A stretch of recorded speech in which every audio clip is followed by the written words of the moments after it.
Yo, Twitch chat. What is up, Rafam, dude? What's up, man? How is it going? I'm actually kicking things off in Marvel Snap today. It's a little backwards. Just figured Hearthstone, we got nothing going on. I mean, just nothing going on in Hearthstone. It feels like we have absolutely scraped the bottom of the barrel in Hearthstone. So tomorrow is a big Hearthstone announcement day, it sounds like. So tomorrow we'll be back in the world of Hearthstone. But today I figured it might be a nice day to try something a little bit different and start off with some Snap. And then later in the stream, we're going to do a sponsored stream, a really cool one actually, for Moonbreaker, a game from the folks who made Subnautica. And it's like a strategy tabletop type game, like a miniatures game. It's really cool. I haven't played it in about a month or two, but I played it in like early access stuff, or not even that, like alpha testing. It was really cool. Friends and Family Alpha or something like that. I don't know how I made the Friends cut, but I think I did. All right, so let's think here. All right. Oh yeah, it's Halloween. Oh yeah, I totally forgot it's Halloween. Oh my god. We could do a Halloween themed Snap deck later, I guess, or now. I don't know. Are there any spooky characters in Marvel Snap? I can't think of anything. Hey, Shanzi, Zeke, Grumpier, Yee, Tom, Kid Presentable, Shonzy, Grumpier, Hero, Vic Depic. It's all the same people typing over and over again. Years watching YouTube. Wow, thanks, Vic, dude. That's a big move. Thank you, sir.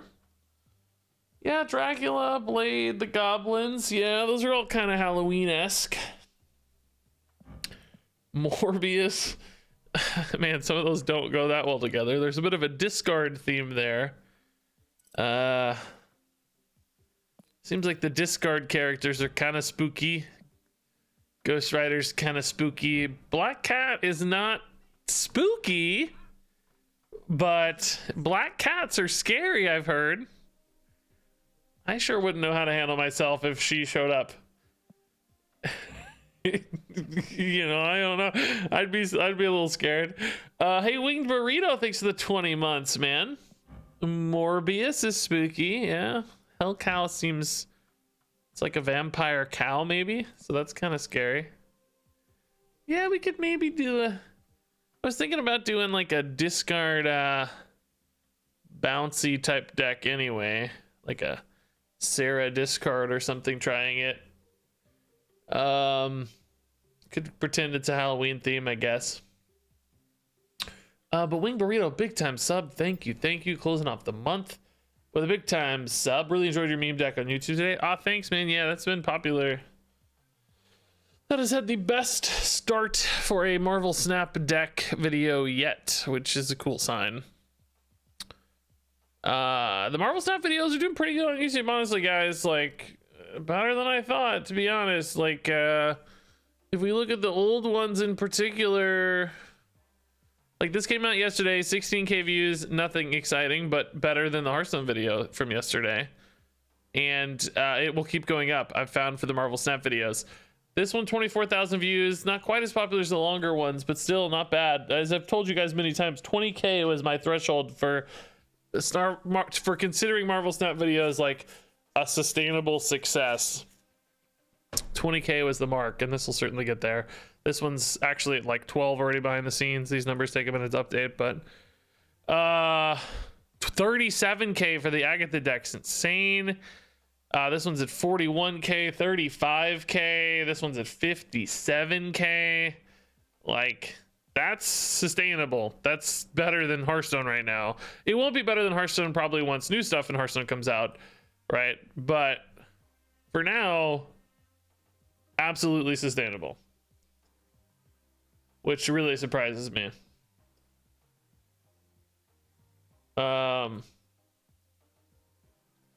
Nibble left Twitter. I'm so lost without him, dude. I feel the same way. It's my gaming news source. I like was literally looking around for other Twitter accounts that post gaming news. I was like, no. Then I was thinking, could I do this? Could I fill this niche?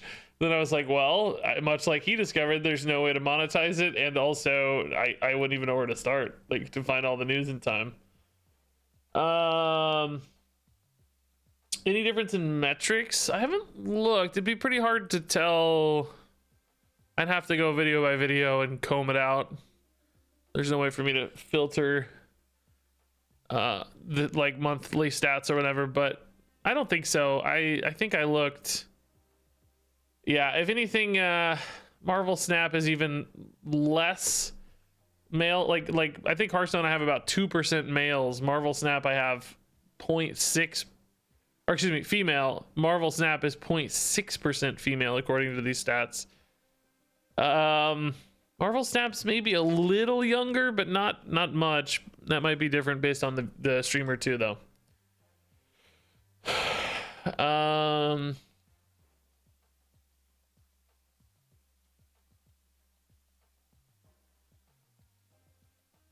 Yeah, sorry. As you might have guessed, I said it backwards. 2% female for Hearthstone.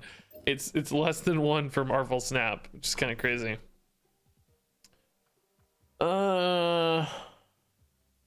Imagine if it were 98%. That'd be amazing. I wish.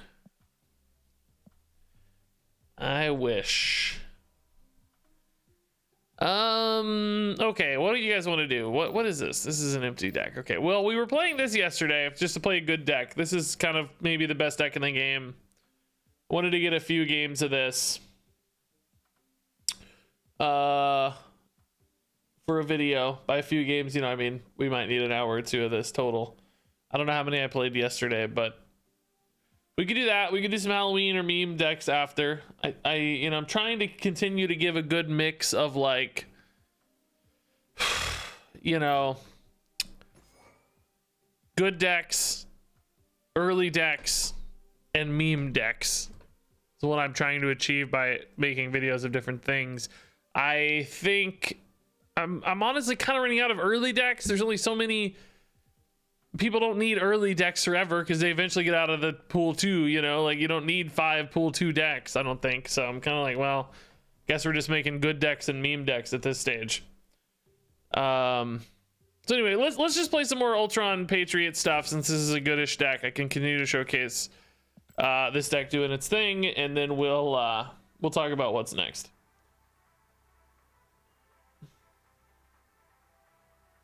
We will talk about what's next.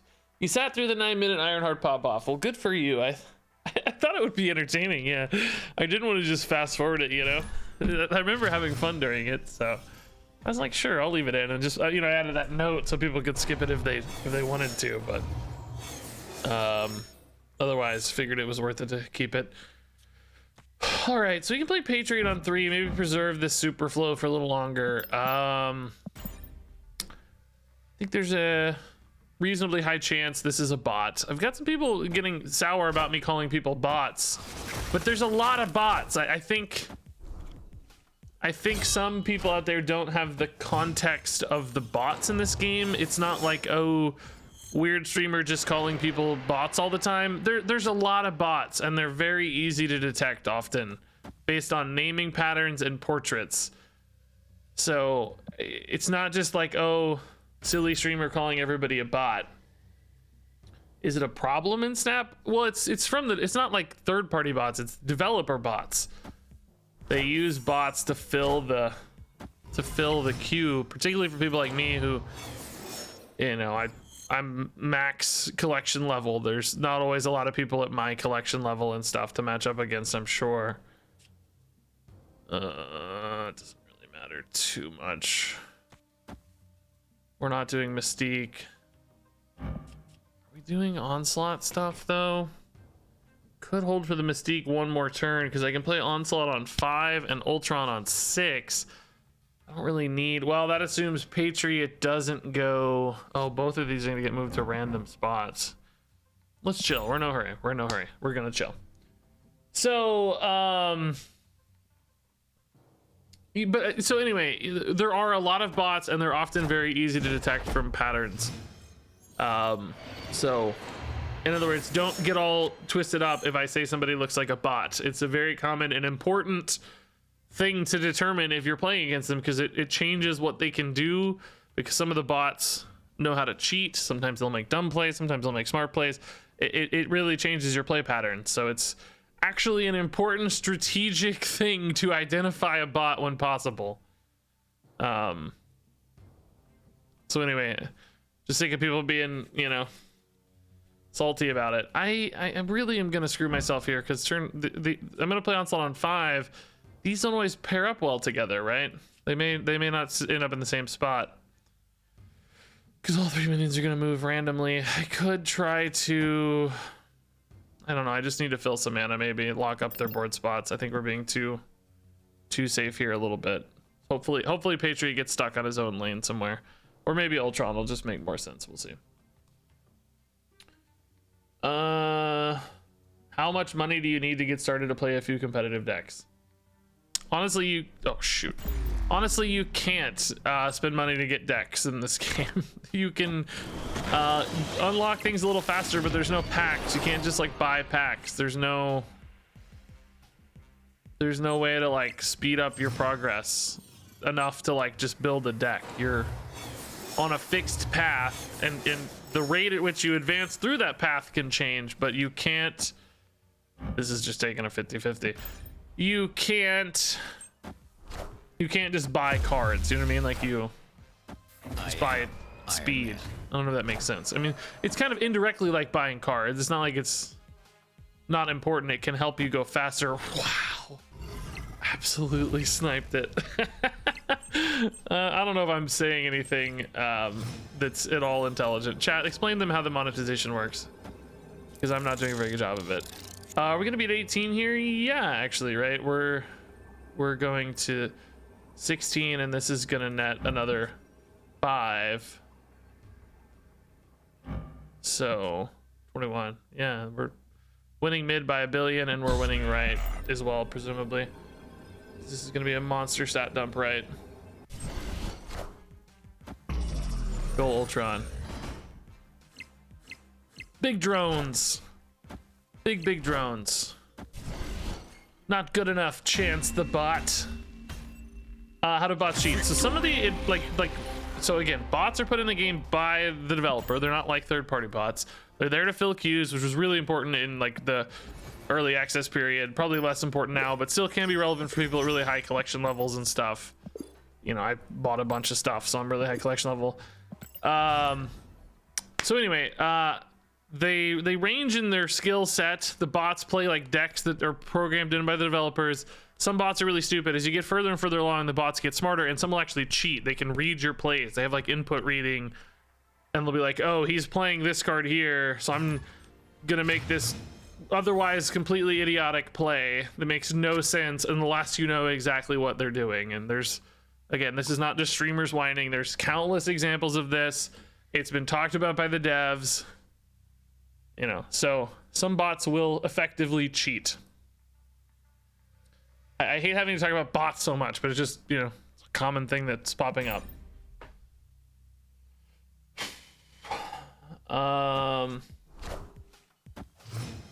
Isn't Mystique a consideration there instead of Ultron last game? I don't think so, because Ultron fills that last location that we don't have, and Ultron adds power to that location as well. I mean, maybe Mystique Wasp would add almost as much, actually. Maybe more, but you wouldn't get anything in right. I guess you could play Wasp right and try to take mid and right. It's probably fine too. Okay. Raft is not super important for us, but also completely fine for us to play there if we'd like.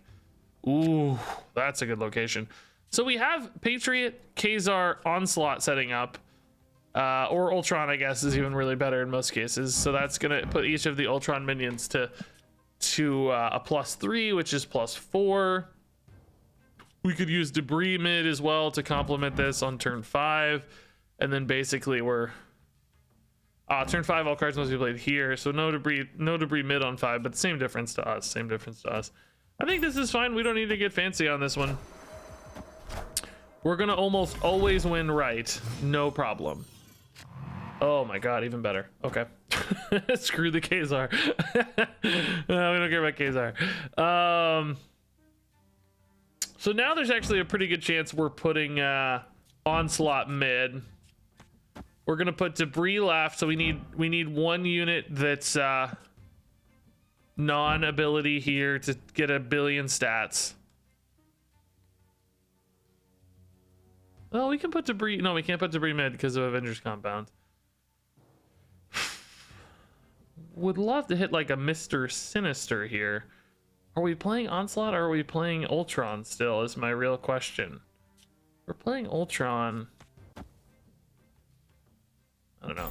This is probably fine either way. Not sure which way we're going just yet, but we'll figure it out. Kind of depends. Alright, so Debris left. Putting stats mid and right. We could put this here as well. It's actually going to be hard to beat Devil Dino, though. Onslaught stacks us taller left. Whereas Ultron gives us a ton of power right. The moment, the only thing we're going to have right is a rock. Which with Onslaught would likely be big enough. But I guess we just make the decision next turn, right? And we can hold Wasp. It's unlikely that the opponent plays a wave or anything that might disrupt our ability to Wasp here, I think. Do we think they'll print duplicate heroes? Well, we've already got 2 Spider-Mans, I guess, right? Miles and the regular Spider-Man. So yeah, I suppose they can. Okay, so Ultron here adds what we're getting 5 power units, so that's 19 left and a bunch right. Ultron mid technically puts us ahead mid. Do we like Onslaught better here because it's just a bunch of extra power? Not really, right? Because we're not getting enough units that are buffed. It does make mid much stronger because we're buffing the rock by an additional +4 and 7. That's 11 here is 16 to 8. We're adding 4 here, which is 11 to 3. And we're adding 9 here, which I think Ultron's the better play, right? On average. This doesn't matter at all, right? Does it matter if they play like a... I guess it technically matters if they play like a Professor X, maybe if they play a Ronin, it's a little better, I guess, technically. I don't know. Any Halloween plans? Hanging out with you guys, that's all. Just hanging out with you guys. Okay, so oh no, this lockjaw interaction, I hate this. Oh, don't screw me. Oh my god, don't screw me. Lockjaw, no, I think we're fine, right? Did we win left, right? I think we always win left. We go to 19. All right, drones. Way to go, drones. Their Devil Dino got just small enough for us. Kind of scary, though. It was a close game. Ultron, thanks for the nice boosters.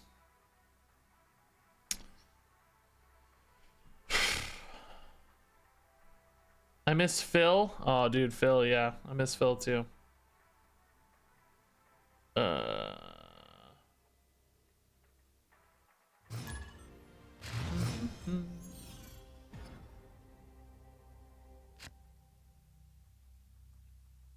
would be nice to have something that shows how the power will turn out. Ah, kind of like Runeterra's like eye.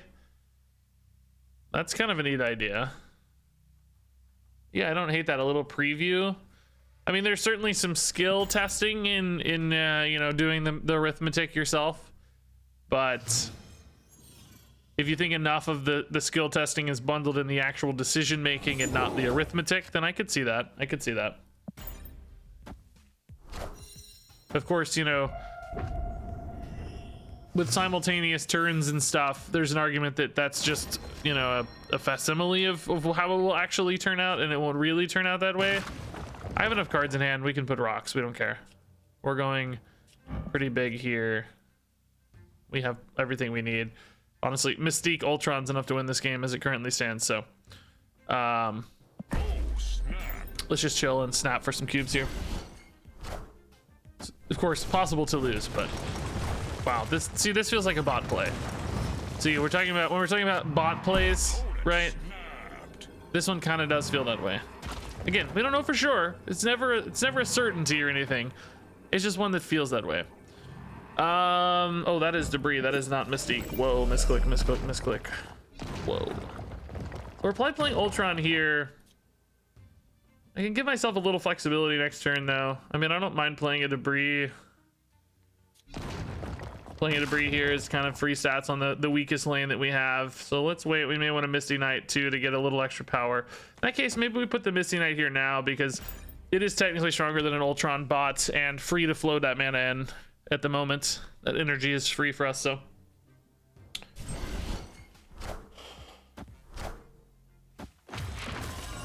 Okay, dodge my misclick, thankfully.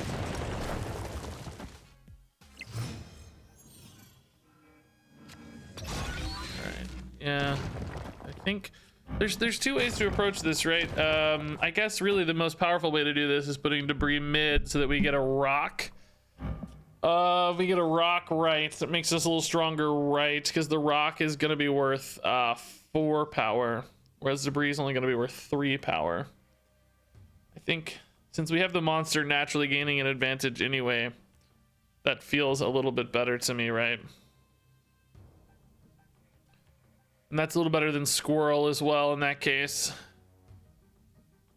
Yeah, that's fine. That's fine. Did I call a location a land? I don't come from Magic, so I don't think I did. Maybe somebody else did? That would be a weird phrase. I mean, it's not impossible. God knows when you're streaming, random things flood out of your mouth and brain all the time, but that would be a weird one for me since I never played Magic. Would not be an organic phrase I'm used to using. All right, so we are just enormously advantaged in every location here. They can't add stats there in most scenarios, and if they can, it's not going to be as much as an Ultron adding stats there, so we should just absolutely run away with this, I think. Should be a easy one here. I think we'll win all 3 lanes, to be honest. I don't think they've made particularly solid plays because they're doing weird bot stuff. Bots don't really seem to know how to handle Falcon and Beast decks all that well. They seem to be a little confused by the Falcon Beast stuff. Iron Man. They also just seemingly shuffled a billion rocks into their deck too early, so. Victory. Good luck. Hey, grats, Crisp, dude. On the infinite hit, huh? That's a big deal, dude. Hey, Shawnog, I think I said thank you already, but 25 months is nuts. Appreciate the 25 months. It's really nice. Let's get some quests. I want to upgrade this Ultron. No! I'm using the wrong Ultron here. I usually use the base arts for you guys, but I've been trying to get his boosters up. Let me see what the base one's at. He's legendary. Can I upgrade him yet? No, we're 6 away. Then he goes to Ultra. It's fine though. Debris will get us our bonus boosters right now. Oh, that's the wrong debris too for the same reason. I've been farming debris boosters as well. I like showing the base art when I can though. We're gonna waste a lot of boosters when I do this because we're gonna get less Ultron and debris boosters, but for the sake of videos, I think it's helpful for viewers to see the base art. I know the logos are there to do the same thing, but eventually I will eschew the base art in favor of my favored art. But for the first at least few weeks, I think it's nice to show you guys the base art. Everybody gets a kind of feel for what the cards look like based on that. It's a quicker glance read, I think. Wipe their board. On top of that, this deck really just has a lot. Sorry guys, I think I just created a loop for you. Trying to read this YouTube comment. All right, cards can't be played here. That's not a big problem for us to solve. I'm gonna wait on the Squirrel Girl. We don't necessarily have to do this yet. Turn 4 in particular can often be a nice gap to squeeze in a Squirrel Girl because We don't have a lot of turn 4 card plays other than Kazar, and I think he just got deleted if I was not watching my chat. But things like Mystique on 4 are pretty organic for this deck, so let's play this here because we can safely know that this can be a Patriot lane if we want it to be, so we'll do that. You don't have to use variants to get boosters. Don't variants share boosters? They do, but if you run common cards, you are more likely to get boosters for the common card than if you run any other higher rarity. I think that's actually true for the greens as well. So you, in other words, if you run a deck full of infinite cards and then one common card, then you're way more predispositioned to get the boosters for that common base card. So if I swap in a variant that's common instead of running the legendary Ultron, I can get all my Ultron boosters much faster and then push Ultron. You know, so I can focus in on the ones I need as opposed to like getting a bunch of Squirrel Girl boosters that I don't need. Okay, our turn 3 got a little bit ripped off there with that icebox play, but it's okay. Oh boy, right into my squirrels, dude. Huh? Okay, bro, you did it, man. I mean, Ultron still wins left always in this case. I kind of need to hit. Oh, I played it in the wrong order. Oh god, I played it in the wrong order. Oh god. Oh, don't draw Mystique now because I'll be punished like an idiot. Don't draw Mystique. No. No, don't punish me. No. Okay, good. not punished. all good. We're fine. Ooh, that's a lot of stats though. I don't know if Ultron's gonna win mid, right? It's really tough. We might sneak right if they're not ready for a dump. Oh, actually, we're only gonna tie. And this is only a tie if they play nothing here, so this is pretty much always a loss. The squirrel hurt me a little, but really just the icebox and Dream Dimension not allowing me to play Blue Marvel both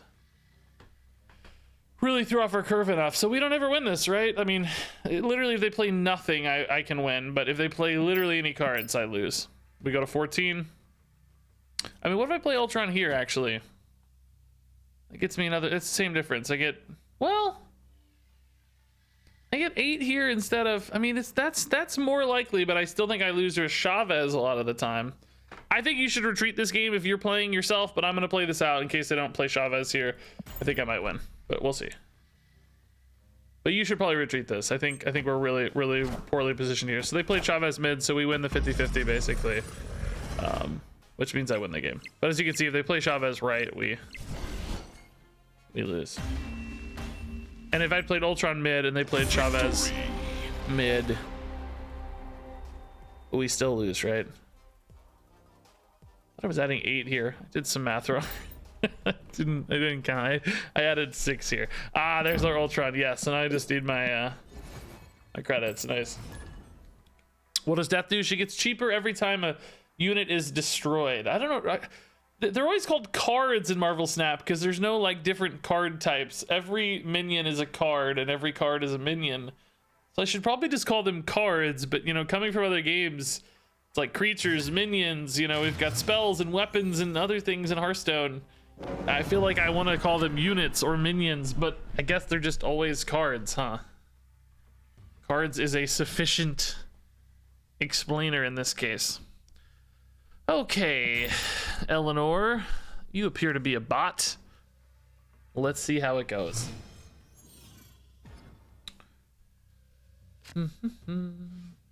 Regis is going to become big enough from Snap that Marvel will give him a cameo in an MCU movie as an extra playing Snap in the background. Okay, that's the goal now. now we have the goal set.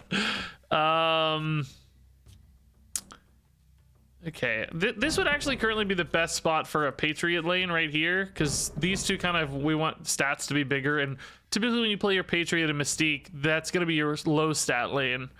So I guess we'll put a Sinister in either of these spots is probably fine. I don't know that there's a particular preference. This does let me reveal first, which Sometimes matters, other times doesn't. Okay. So this will be the Patriot lane instead. Certainly happy to put a Wasp in here to get 12. That's totally fine. Sinister would have been amazing there if we'd known. But our Hulk will scale nicely off Patriot, so that's... Oh god, I did it again! Played him in the wrong order. Don't do that. Don't do that. Haven't played it. Oh,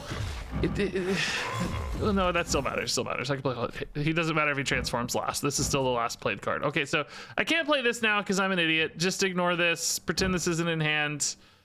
Just don't do what I did. This is a learning experience. Mystique is the last card played. That's gonna count as the Hulk. Just ignore it. We're just doing Blue Marvel stuff instead. It's fine. It's gonna be great. Don't worry. It's gonna be fine. We'll Ultron mid. See if we can't steal this anyway, despite my idiocy. Okay, so certainly reading a Destroyer deck here. I am not beating... Oh no, we are beating right with Ultron. Ultron's giving us 4 per unit because of Blue Marvel and Patriot, so that's 12. Well, we're tying right, I guess. Huh. Where is their Destroyer gonna come down? If it comes down mid, they net a little bit of advantage. I'm adding 9 mid. I'm going to 17. They go from, this is a 9 really, to a 16. So they're adding 7. They go to 22. So we lose mid, but we should take the tie right, and we should win left. If they play Destroyer left, we tie and win mid. So yeah, we're fine actually. This should be totally okay despite my goof. We'd be much better off obviously if I had not wasted my entire turn 4, but still more than good enough here because we win the tiebreak. Cool. Thanks for the 8 cubes despite my goof. That's actually a good game to showcase, like, hey, I made a brain fart. Oh my god, I made a brain fart. Like, oh no, I'm an idiot. Thousands of people are watching, not right now, but you know, on YouTube later. And you say to yourself, oh, I'm just gonna retreat because I made a brain fart. And it's like, no, wait a minute. Reset. Take a second to think, are you really that far behind? Or can you still recover and win the game? And guess what? Still recover and win the game. So, you know, don't give up too early, basically. Now that's, you know, in part because this I think is a bot, but that said, it's not like they did anything crazy wrong here. This is pretty much typical Destroyer stuff. I probably would have put the, well, I don't know if that's true. I would have put the Cosmo in this lane so that I could play Destroyer and not destroy my board. Or not put armor here, maybe put armor here. In any case, give yourself a way to play Destroyer without risking your warpath. That feels kind of bad, I guess, but anyway, don't give up too soon. Take 8 cubes sometimes. Why 30 damage left? I don't know what you mean. We didn't have 30 left. We had like 16 or 17 left or something. We won the tie, in case that's what you're asking, because we had a higher margin of victory. We won by 16 left. They only won by 5 mid. Hey, Professor Existentialist. That's a good name. I think they'll have a spell, something you can play that doesn't take up board spot. I don't know. That could be something they add later, yeah. Gadgets or gear or something kind of thing. That's like a functions like a spell, maybe.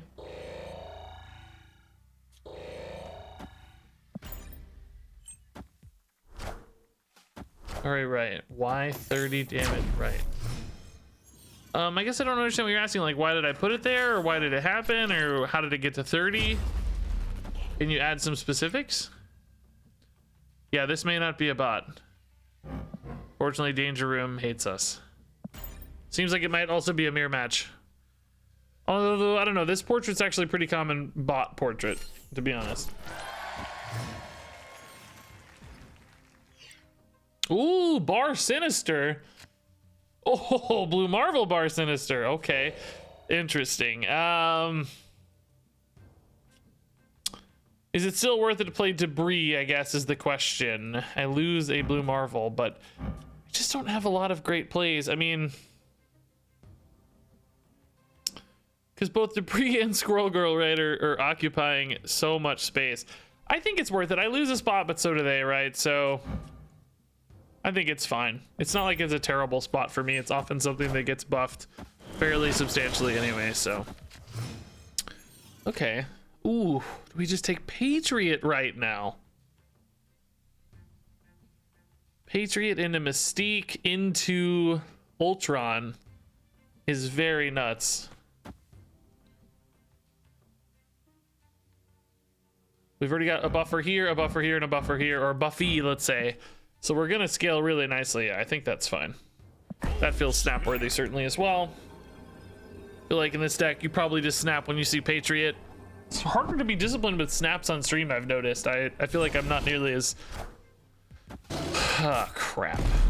I mean, that does give me an extra Patriot, so perhaps that's totally fine. We're replacing any board spots with Ultron later anyway, so why do I care? That Killmonger actually helps me. An awfully big shocker. Yeah, this is just Ultron mid to finish the game here, and then that's an enormous stat line left. And I mean, we probably lose right always, but I'm hoping we take... Man, I don't actually know Mystique's right on that note, because I'm not really adding stats mid where I care about them. That might be wrong. Oh, that is absolutely a bot play. Okay, see, these are the kind of things I talk about when we talk about bot plays, right? It just makes no sense to do that now.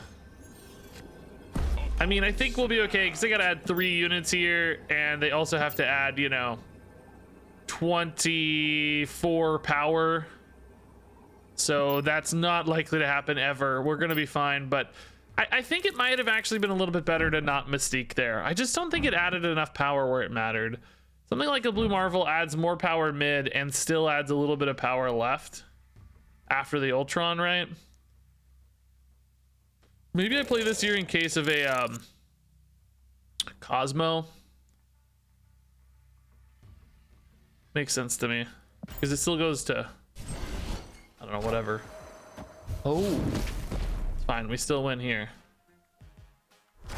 Scary though. Scary stuff. They could have played something with Shang-Chi, but it would have had to be in 6 power. But yeah, I don't think this Mystique was optimal. Still, I'm not sure this was right. Victory. Maybe Blue Marvel's better on average, but still a good win. Looks like this game is gaining some traction. Yeah, dude, it's popular, dude. The videos are doing great. There's like, I think they said 5 million downloads I read somewhere already, and that was a couple days ago maybe. Any tutorials? I got a tutorial on YouTube somewhere, but honestly, I think just play it, you know. It's, other than like your internet bandwidth and space on your phone, right? There's no barrier to entry. It's free to play, so you can just check it out and do the tutorial yourself. It's really easy and quick tutorial. I would just recommend trying it. Have you gotten Galactus before? I have, yeah. It looks so sick when he goes off. It's the coolest animation. Wow, good Wakandan embassy for Mr. Sinister, huh? Cool. Nice bonus stats. Okay, Goose. I love this Goose art. It's so cool, this Captain Marvel Goose. It looks so cute. So Goose means we can't do Onslaught or Ultron stuff in this lane. Patriot mid looks fine to me. Follow up with a Mystique. Do not play the Wasp afterwards. Do not play the Wasp afterwards. Learn your lesson, Regis. Okay, so we're probably gonna give up right. Cause, well, I mean, I guess adding a 2-power Mystique there and a Squirrel there right now and a Wasp there right now actually gives me a lot of power, doesn't it?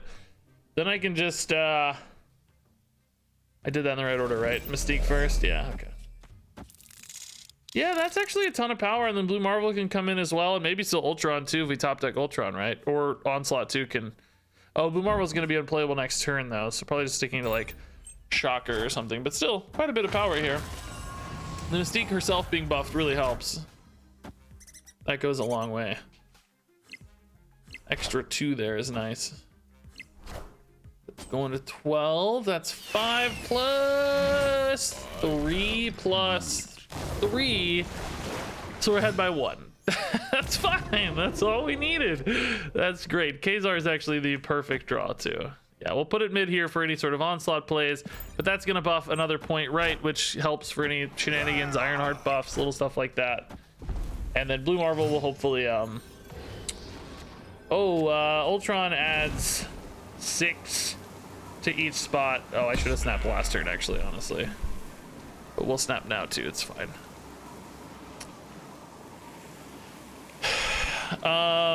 Yeah, I think we're fine. Yeah, we're fine. I think it's a real guy, by the way. We've played this guy a lot, which makes me think it's not a bot. He's got the old school bot names. They used to look like that, but I think that's a real dude. I've queued up against that guy like 20 times. Is it better to hold your credits before jumping into pool 3? I don't really know. I've heard a lot of people talking about that on Reddit and stuff, but I don't know.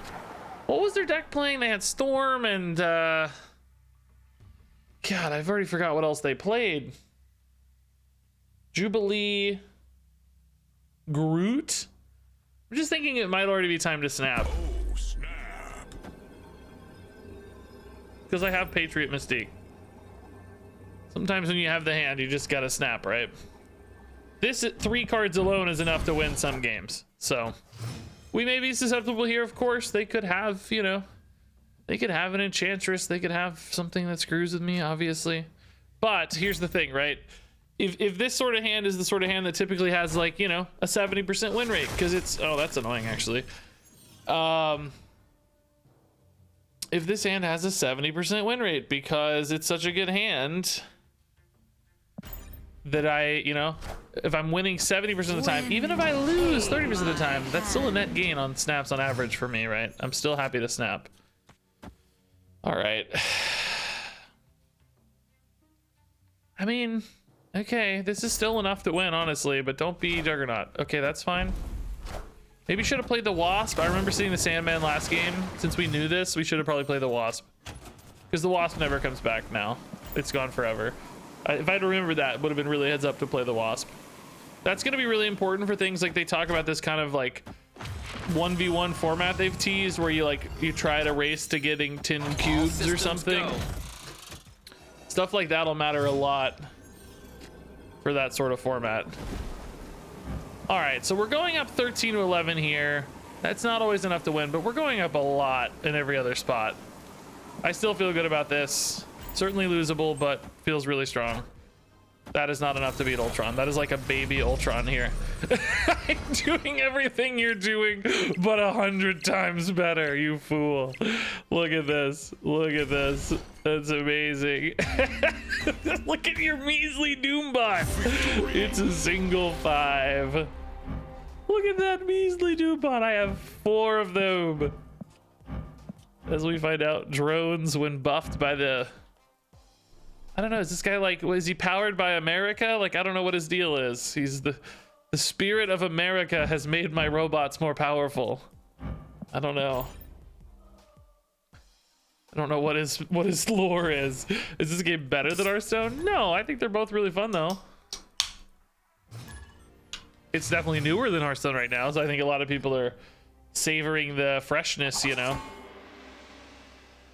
Okay, no need to scroll girl early. One of the most common mistakes I think people make in Marvel Snap, from what I've seen and heard, is playing for tempo too much. We've all been trained in the world of Hearthstone to value tempo. We need tempo because obviously there are like snowballing advantages to having things on board because they get to hit face and deal damage, and that you know, persistence on board matters. But things don't snowball in Marvel Snap, right?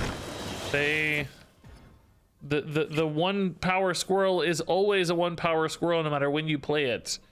So you lose decision making ability and you lose potential board space efficiency when you play for too much tempo. So they're a Lockjaw deck, and we've already locked out 2 of their Lockjaw spots. It's not going to be a destroy deck or you wouldn't be running Lockjaw, so in other words, I think we can afford to snap. We have a mid lane here that can run a Khazar Ultron. I really don't think I play the Sinister here with Ultron around. If I'm playing for Khazar anyways, my only buffer currently, because I don't have Patriot or Mystique, then Sinister sucks anyway, right? It's not even any good. Miles into Kingpin. Yeah, okay. Oh, whoa, that still showed the miles when I clicked it. That's... Why is it doing that? That's weird. If I click on the bottom right, it shows Kingpin. If I click on the top left, it shows the miles. Like it's back there somewhere. He's hiding. Kingpin sat on him and it's hidden. Okay, so like we said, I guess Khazar here's fine. The Ultron's not like great though. It's not great. Would love like a Patriot next turn to go with this. But the opponent's, you know, not doing much here. Like this is normally something you pair with, say, Magneto or Arrow, but it's in a locked board spot, so I don't think we have to stress about it too much. All right. Man, these Ultron cards right are only going to go to 0. I think I'm actually technically a little better off playing Ultron right in that case, aren't I? So Mystique right is going to add 1 power. Is that worth the trouble? I do kind of want to fill up right, to be honest, so that I can debuff that lizard. If I play Squirrel Girl, we're going to 4 here to take a tie, and then I can onslaught mid next turn, maybe. Ultron mid is also fine to debuff that lizard, but it doesn't win left. If I don't Squirrel Girl now, though, I have to Ultron mid when I think I want to Ultron right in most scenarios. But that only puts this at 9. That's also a little bit risky. Oh, not even... Yeah, 9. Yeah. 9. Yeah, I don't know, man.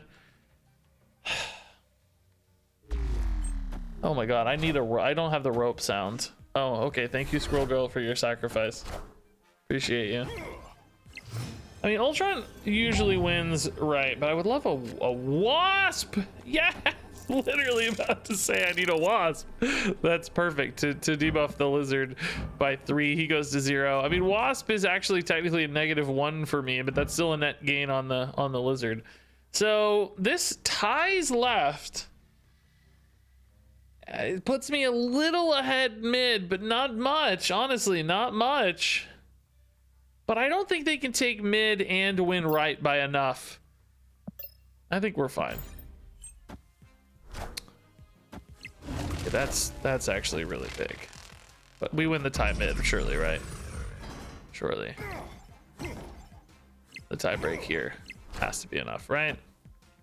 No, it's not enough. Oh, it is. It's 8-5 because the lizard debuff. We win by 1 point because of that wasp draw. If we don't hit the wasp here, we lose because this goes to 3. When I fill up this location, right, this goes to... This is 0 instead of 3. So they'd be at 11 and I'd be at 6. So they would have won by 5 and I would only win by 4 mid. It's a close game. Pretty good to take a win though without Patriot. It's really tough in this list, I think. Actually not bad. Wasp saved the freaking day, dude. 0 energy wisp. I think it's really funny that Wasp is basically a wisp. That has to be like a little bit tongue-in-cheek reference, right? Like they have to be referencing wisp with Wasp. Vin Brode made both. Has to be. She is the wisp of Marvel Snap. I mean, it's fitting for the character too, is what's great. Like, it makes sense for her to be tiny, but has to be. All right. Lemuria. Xandar animation look cool. I don't get to see those up close too often, but looks nice. All right, we're chilling. Onslaught is the ogre. Yeah, Onslaught is the ogre of Marvel Snap. Yeah, that's true. That's true. I mean, this is a decent 4.56, but not a lot of power. I'd rather have the Patriot, I guess, most of the time. I mean, this is the play, right? But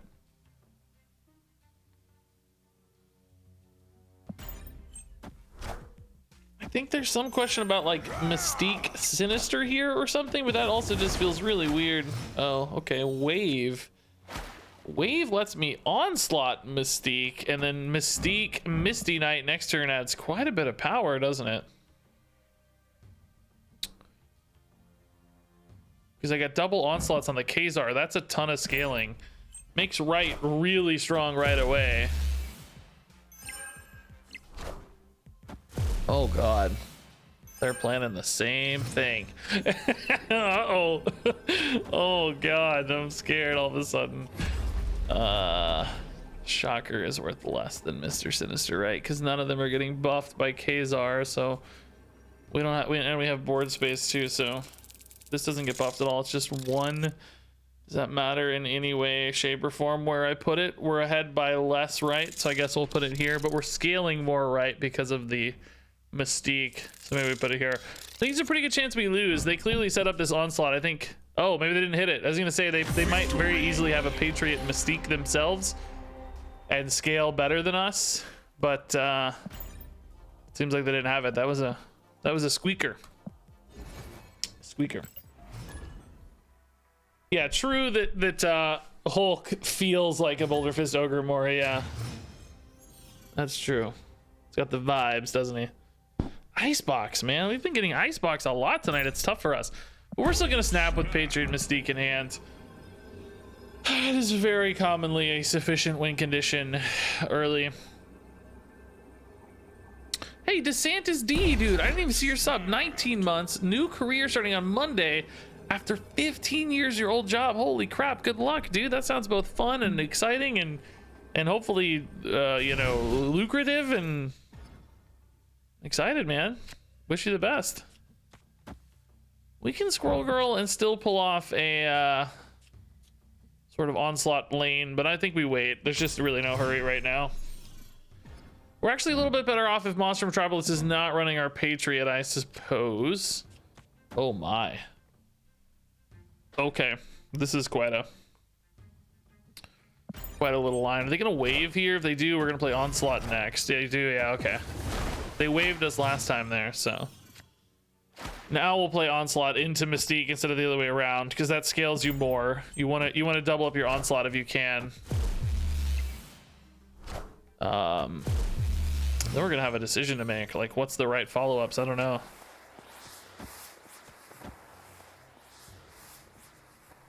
Probably just Khazar, Squirrel Girl, Misty Knight, right? That's pretty nice. Oh god. Oh boy, let's go. This is about to get real, dude. What's their in game? They're running Ant-Man. Do they have like a Khazar? Do they have Patriot? You don't really see Ant-Man and Patriot decks too often. It's gonna be a big Sinister. Get ready. Casual 21. Casual 20. I guess he's really 18 with the buff there. I don't, is Khazar actually worth more? He doesn't really buff much. I mean, he does get crazy scaling off the I mean, honestly, Blue Marvel's not bad. We'd probably win these two lanes. If Blue Marvel were 1 mana cheaper, I would definitely play Blue Marvel. But I'm kind of thinking about something like this.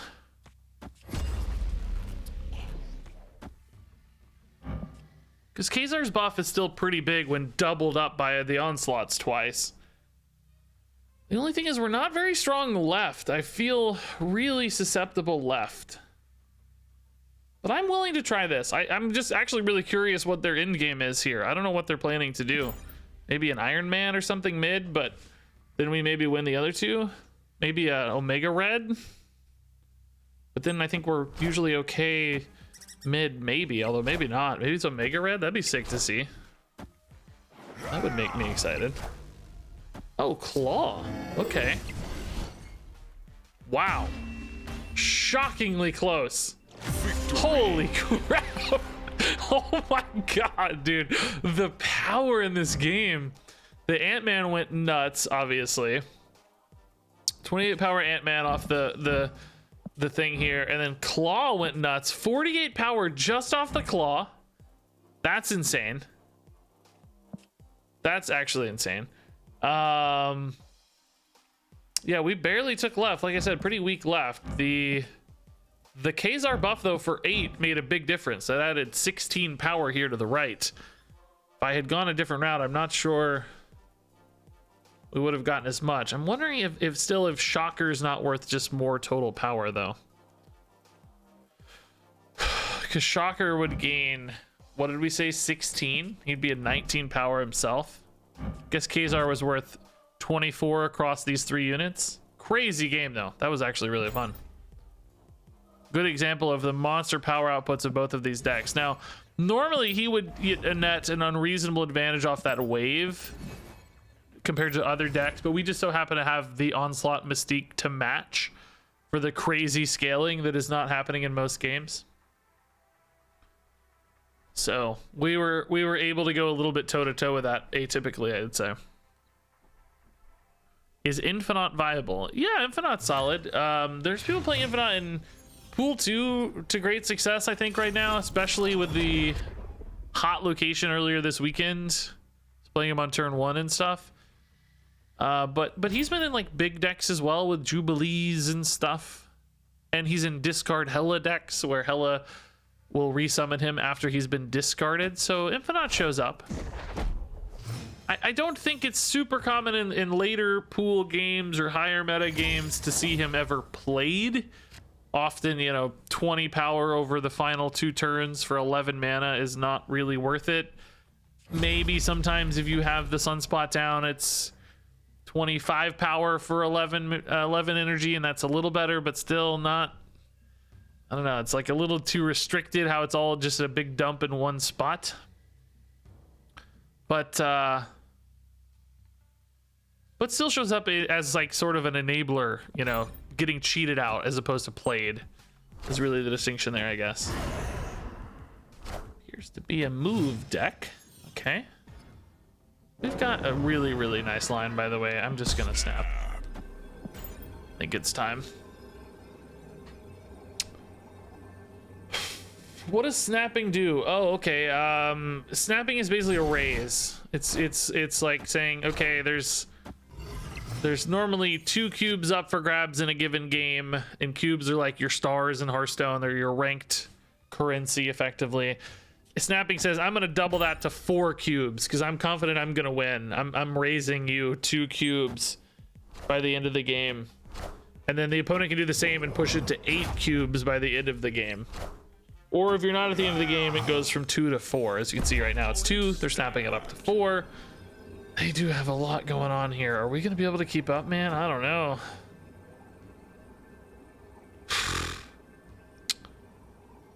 I don't have like crazy scaling off this Ultron. I have a little.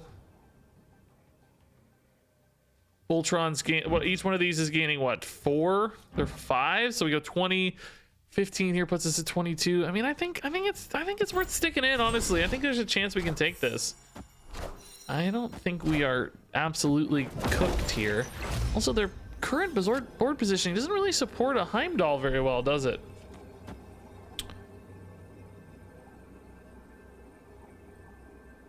Yeah, I feel like this might be a bot, actually. I don't know. The Chavez portrait's very common bot portrait, and I don't know. They don't have a lot of flexibility left here that I can see. So let's see. Yeah, there's the Heimdall. It does very little. Very, very little. Thank you for the 8 cubes, Mr. Botman. Dude, these drones are gross. I mean, what did that Ultron here summon? My God. We summoned 35 and 11 is 46 power this turn. Of course, that's, you know, a lot of setup and lower power plays before that, but you can see why something like a 25 power Infinite over the final 2 turns just doesn't compete against high tier decks. Some crazy swings late. Dude, we have climbed... Guys, we have climbed 6 ranks already. I wasn't even paying attention. I've been playing this for an hour and we've climbed 6 ranks. It's a lot of bots, to be fair, a lot of cubes. off bots, but still pretty silly. It's not an absolutely atypical experience, so.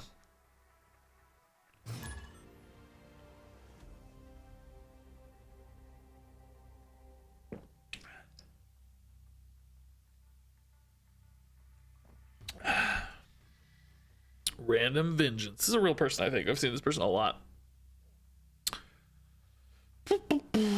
My soda can was making weird noises. I don't know if you guys could hear that. It was making like a weird gurgling sound. I think there's an animal inside of it.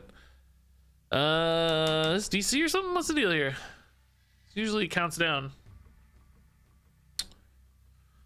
Your opponent retreated. Oh. Scared of the Ultron. Super Retroid. Oh, free Blue Marvel. We'll take it. That's a lot of energy saved. I love it. We can probably play Misty Knight fine. This looks like a good onslaught lane if we want to go that route. Or a good Ultron lane, whatever. Iron Fist and Agent 13. Okay. It reeks a little bit of like a Pool 2 Zoo. Kind of interested to see where this goes. Agent 13 is not something I would expect to see normally in a movement deck. This is a cool Iron Fist. These all who's this dude, like Scotty Young or something is the artist? I can't remember. I might be making that up, but they all have a bit of a Charlie Brown vibe to me. Kind of like it. Okay, that's awfully good though. Human Torch already to 4. Oh my. Okay. I mean, I don't really think we're going for Onslaught this game ever, right? Because we're pretty much always Ultroning. So let's actually put the Patriot right, just to start stacking these buffs earlier rather than later. Otherwise, we're gonna give those free stats to the opponent, right? No reason to wait longer than we have to. Okay, well, we can still move this here if we want. I think we're gonna be putting debris here though next turn. I'm gonna want the Ultron there in that final spot, so probably don't move anything over here. We lose 1 power in the meantime, but if they have another move on that torch, it's gonna be really tough to beat the lane the torch is in, because it's going to 16 by itself. That's gonna be a hard one to win. Kazar or Debris. Debris really potentially disrupts their movement, so I think Debris is the pick. Sinister is worse than Ultron, right? Because only one of these gets buffed. The first one has an ability. Ultron gets buffed twice, yeah. Okay. Hopefully this Debris is disruptive and lock. Oh, it's gonna lock them out. Oh, no, it's not. Falcon brings him back. Man, I love this bounce move deck. This is awesome. You can see why the Agent 13 is so important now. I have no idea what their next play is gonna be. It feels like maybe they're gonna do a Human Torch into a Heimdall, right? Oh no, this doesn't make them free though. No, they can't play Heimdall, but they did get a Iron Fist and a Torch back, so they are gonna get some big iron, some big Human Torch value in one lane or another. But surely I'll win right and whatever lane the torch is not in, right? I should be able to win one of the non-torch lanes. I think we'll be fine. I don't know what other surprises might be in store though. A little bit hard to predict when they're playing 5 cards in a random sequence here. I don't know. There's the fist. The torch is gonna be next to that and move left. Yeah. That goes to 18 now. Getting buffed by the Muir Island helped a lot too. Okay, so we're losing a lot, but like I said, I think we take the other 2 spots. Yeah. Yeah, that's right. Always lose the torch spot, but they don't have enough anywhere else. I mean, they were close right. They were really close right. That was a big push with Demon there. Man, they weren't even close though. Yeah, that's a good game. That's a good game. I like their deck too. Bounce move is a fun idea. extra rolls on the torch with the Iron Fist bouncing. That's fun. Ooh, we go again. Definitely feels like we can lose this one. This feels susceptible. Ooh, that's gonna be, well, no, that won't be that hard for them. They can definitely move something over there. Iron Fist a card over there or whatever. Oh, shoot. Yeah, that's gonna be I mean, that's honestly tough for me too, but less of a problem because we can just Ultron. We just build one Ultron and fill both spots, you know. I didn't really have the Ultron buff setups yet, but you could see them coming perhaps.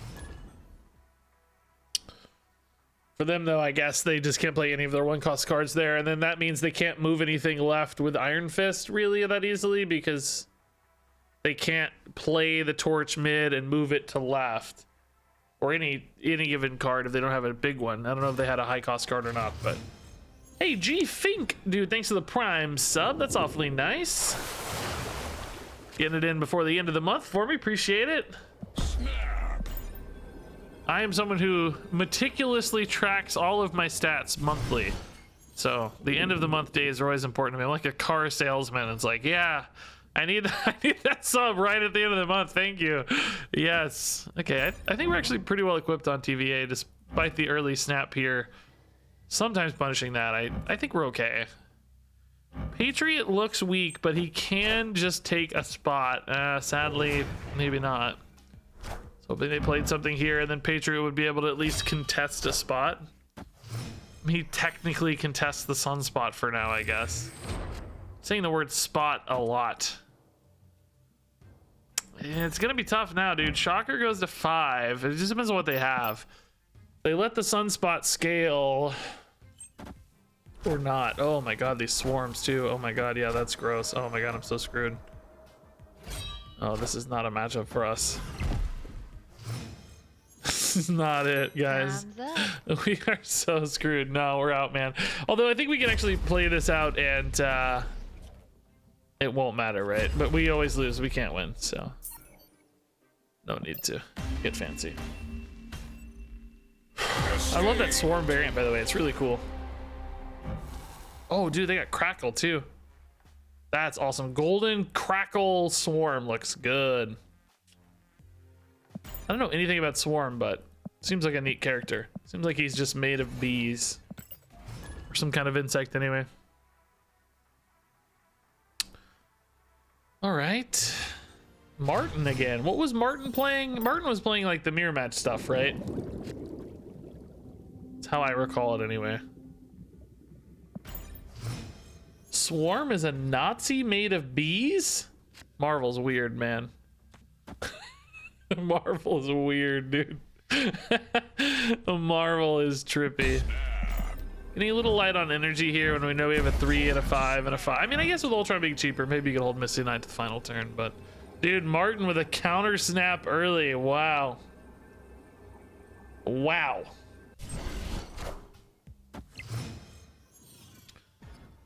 The heat is on, Martin. That is something we can fill with Ultron very easily, so I'm not stressed about putting anything there right now. What is Mark? Did he change decks? No. Oh, I need my Onslaught, dude. I need my Onslaught. Martin's gonna get us this time because we don't have Onslaught into Mystique. If he does, he's gonna have a much higher power play. Oh, going Sarah this time though. Oh, a little different for us here. Okay. Sinisters are gonna be weaker than Ultrons, right? We're getting a copied blue Marvel. Sinister adds 4 and 6 for 10. Each Ultron adds 10 as well, so it's kind of the same, but might be more surprising if we hold in that case, so let's hold. Mystique Blue Marvel, definitely not as strong as Mystique Onslaught that we've gotten against this guy in the past. Certainly feeling a lot weaker here.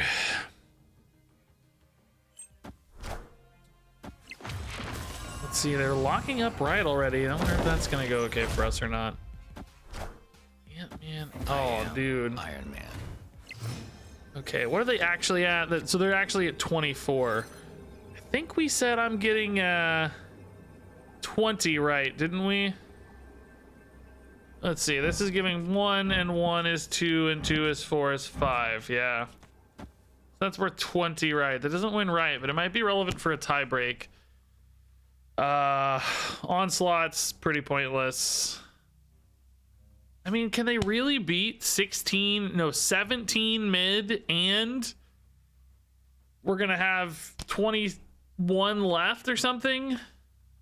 Surely not, right? Sarah does make things possible, but I feel okay, I think.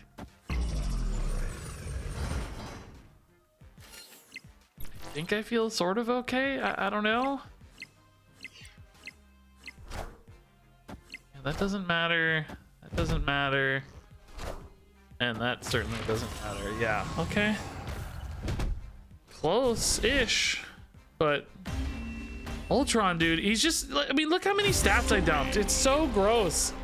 How is this card okay? Look at this. I just dumped 15, 25, 45 stats on the final turn out of thin air, dude. It's so gross. This deck, you can see why it wins so much, man. It's so insane. This game suddenly hates me. That happens to me sometimes too. I've been on a slide and then X-Men Mansion gives me multiple mana and my opponent the Hulk. That can be tough. Null? I don't think Null's in the game. No, there are a few cards in the game that you can't collect yet, like Thanos and Galactus. These are uncollectible. They pop up in like random discover stuff, but not actually playable in a deck. And then there are a bunch of like teased cards here with silhouettes. Like that's obviously Black Panther. You know, that looks like Phil Coulson. That's like a helicarrier or something. That looks like Luke Cage holding a door to me. This is a dude with a weird boot. Weird boot man. This She-Hulk. Right. And there's even more that are like leaked, like data mined stuff. That looks like Super Scroll or whatever the dude's name is. So I mean, they might be in the leaked set, but those aren't like final necessarily. You know, we don't know if those are gonna end up being legit or not. Here, let me see if I can find the leaked set. Here's some unreleased cards, for instance, right? But like these effects obviously might change. So who did you say? Null? I don't see even a Null in the unreleased stuff. So spoiler alerts, I guess, by the way, if you guys are, if you're thinking about spoilers, like Living Tribunal sounds cool. I saw this card. At the end of the game, split your total power evenly among all locations. That's kind of crazy. Like, I don't think that would often be good necessarily, but maybe with something like Iron Man, it could be cool. Like, that sounds awesome. I always like Silver Samurai. When this is discarded from your hand, draw a card. Oh, that's cool. Some of these look awesome. Shadow King, on reveal, destroy all other cards that have 2 or less powers. It's kind of like a cost-based Killmonger. That looks nuts. That guy looks awesome. I'm gonna do a video on these eventually, but I figured like most people don't even know the cards in the game yet. You know, why start talking about cards that aren't in the game already? That seems a little early, right? Like, let's get people to know the cards in the game first, the real ones, and then we'll come back to it. Hey, Metaman Man, thanks for the Prime sub. Are you excited for Death Knight announcement tomorrow? I'm hoping it's actually Death Knight, because I have been talking about Death Knights for months. I would feel like a jerk if it's not. Oh, but yeah, I'm excited for whatever it is. Yeah, I still think it will be, but I don't know. So it's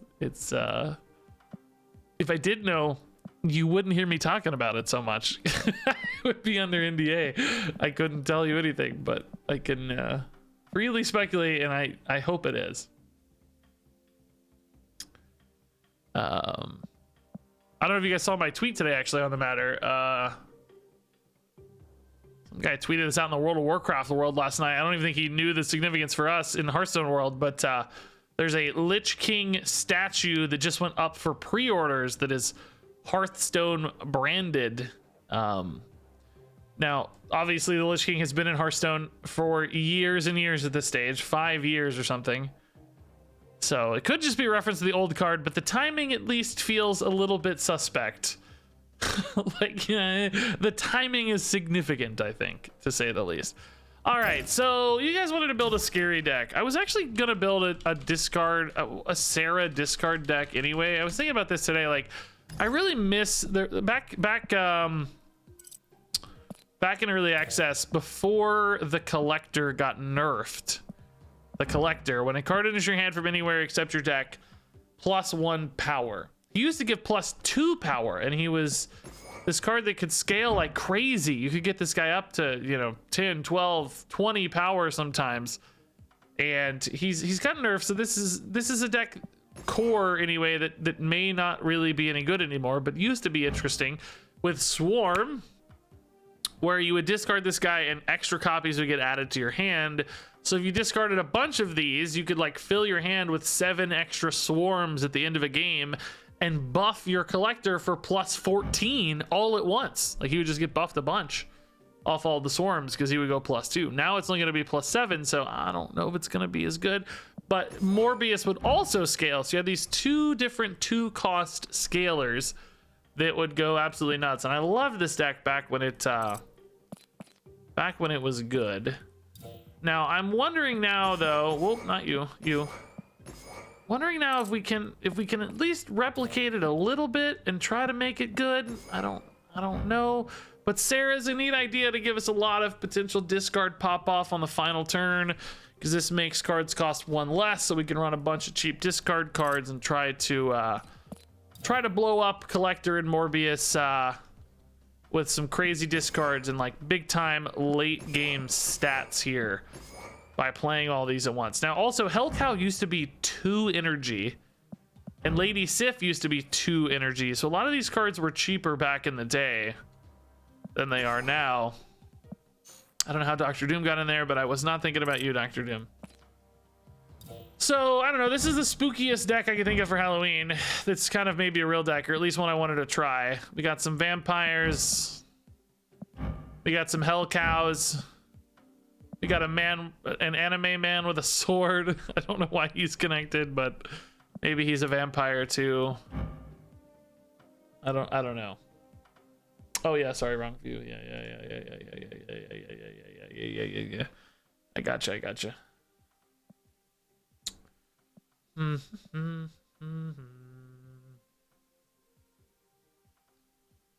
I don't know about final pieces of the puzzle here. I mean, we could do something like Angela to maybe scale off of. I like the idea of like playing out these small threats early, Morbius, Collector, perhaps Angela, perhaps Bishop, and then making that big dump on turn 6 to really scale them. Now, Apocalypse, right, we're not going to be playing on 6 if we're playing all this other stuff, but that's okay because you have the Dracula that will still play off of the Apocalypse. That said, if we're running Swarm and we're looking to keep the swarms in hand, then Apocalypse isn't going to work quite as well. Because if we're playing all these discards on 6, we're not going to be playing the swarms because they'll, you know, they'll be in hand still, which means Dracula won't hit Apocalypse, which means Dracula Apocalypse gets worse. But if I don't have the swarms, then Morbius and Collector are a lot worse. It means I'd have to tempo the discards.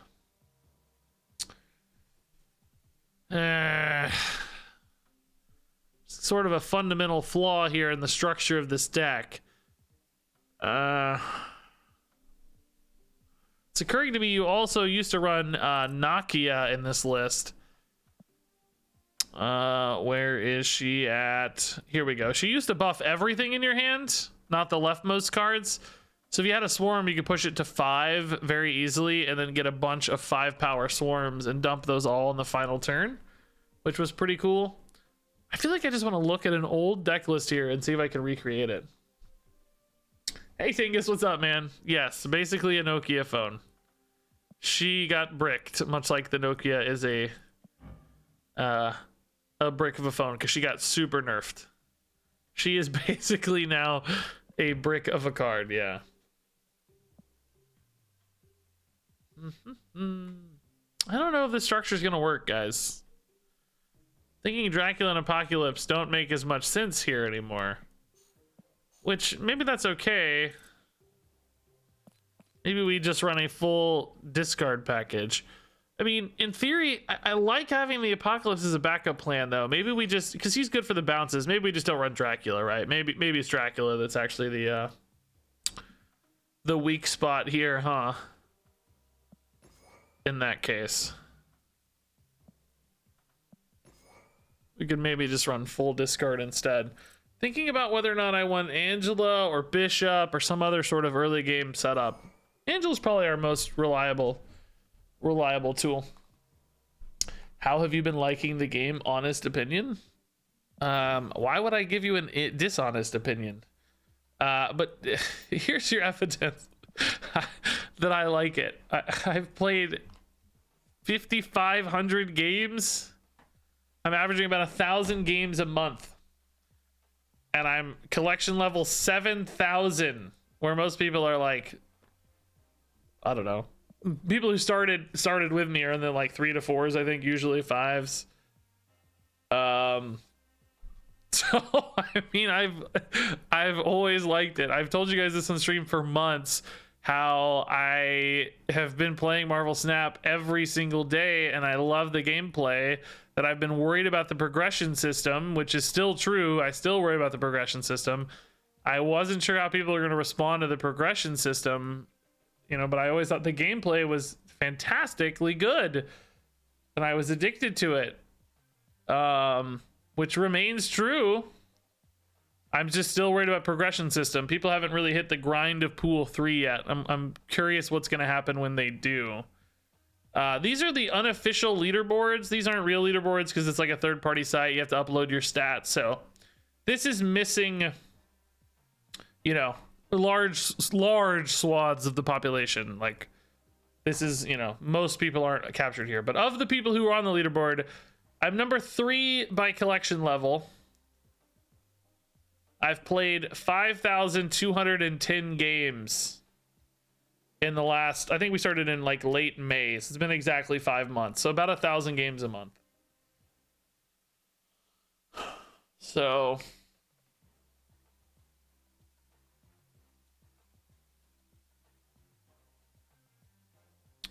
there's your evidence. Anyway, I don't know. I definitely do not play 1,000 Hearthstone games a month right now. Now, of course, Marvel Snap games are faster than Hearthstone games. You know, they're like 3 to 4 minutes instead of like 6 to 10 or something on average. So I don't even think I play 500 Hearthstone games a month though to keep up. Basically, this game's so easy to play on your phone when I'm just chilling in bed, hanging out with my wife and stuff, that, you know, it's just, I just grind through games and have fun. I just really like the gameplay a lot. I've talked about how I've wanted this in Hearthstone forever. I've always wanted like changing rule sets in Hearthstone games. Basically what locations are in this game, where every game plays out differently. You bring the same deck in, but every game is modified by these variables, and you have these different permutations of variables in every game that you have to play towards in Marvel Snap, which I think keeps the gameplay so much more fresh, because there's never a static game where you're playing it out exactly the same way. So many times in Hearthstone style games, I'll just be like, okay, well, this is this matchup. We do this thing in this order, and that's how we win or lose, you know? Like, it's just, it's the same sequence, you know? Slightly different card draws, yes, of course. But ultimately, it boils down to the same win conditions, the same patterns. There's nothing that introduces that variability consistently. Of course, there's discover effects, you know? There is stuff, but, you know, less than a system that is built into the core mechanics of the gameplay, which always gives you distinct and new experiences and always changes your thought patterns. Like, oh my god, this location is going to make me do something totally different here. How do I plan around this? That sort of stuff I feel like is just it makes it so much more fun to me. The only downside again is I'm worried about the progression system. I'm really worried people are going to get stuck with progression and flame out a little bit on that side of it, which, you know, it was hard for me too. I had some moments where I was frustrated with progression, even though I was spending a lot of money to advance.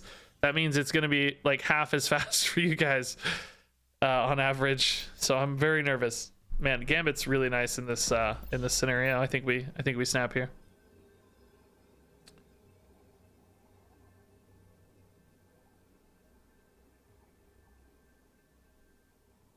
It's kind of like getting different passives every game, yes. Which is probably one of the reasons I like duels too, right? Is that duels introduces those variables, but they're on a longer time scale in some ways. They don't change like every... Oh, Squirrel actually wrecks the Gambit I was excited about. Squirrel's just like perfect for this. Oh God, Squirrel, dude, no. I shouldn't have snapped. Squirrel owns me, man. I'm so dead. Oh, you know my Gambit's hitting that Bucky Barnes, by the way. You know it is. You know it. I know it. We all know it. Gambit, have fun with Bucky Barnes, buddy. I needed to hit the squirrel across from it so that I'm winning this lane. Oh, okay. Well, now we can hit the Bucky Barnes. I guess we're always losing left anyway, though. That's just a lot of power.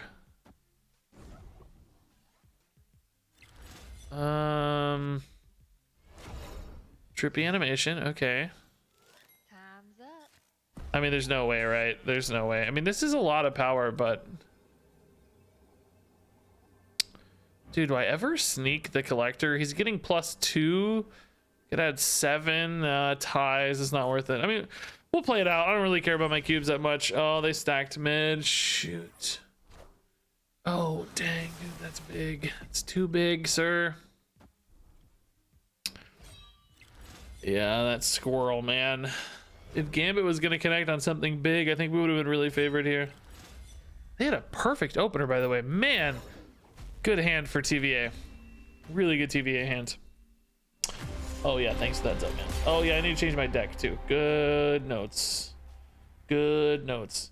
Oh, by the way, guys, I'm gonna play about 30 more minutes, and then we're gonna do a sponsored stream after this for a game called Moonbreaker, which, if you haven't seen, it's very cool.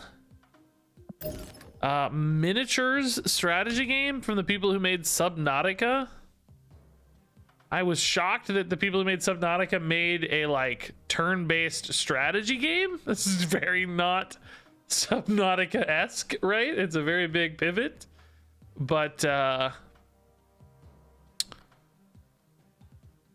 anyway, we're gonna play that later. I'll tell you more about it at the time, but just to give you a heads up, I actually played it a little bit during the like early super early like alpha, and I had some fun with it, and then they were like, hey, you want to do a sponsorship too? And I was like, yes, sure, Subnautica people, I will.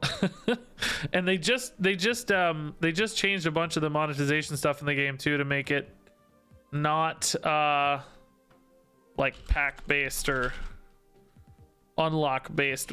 I don't really know the full story, but I suspect they got a little bit of pushback, much like Marvel Snap actually has had pushback in the past given their monetization.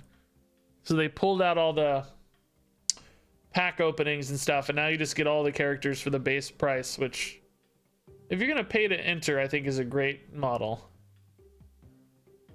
Anyway, we're gonna check that out later here in about 30 minutes or so. But for now, let me get this overlay up, and then we'll play some of this deck. I'm actually take a little pee break too while we're in between decks here. Seems like good timing, doesn't it? Seems like some pretty good timing. So give me 1 minute, and we'll be right back. We'll be right back. Oh, let me read Gabagool's message first. Seems like you took a lot of time on that one. It's a tricky tightrope. Give players cards too quickly, and they'll be able to get new cards very quickly after release. Give them too slowly, people will leave before even getting there. I think the pity streamer being 5 instead of 9 for pool 3 would go a long way.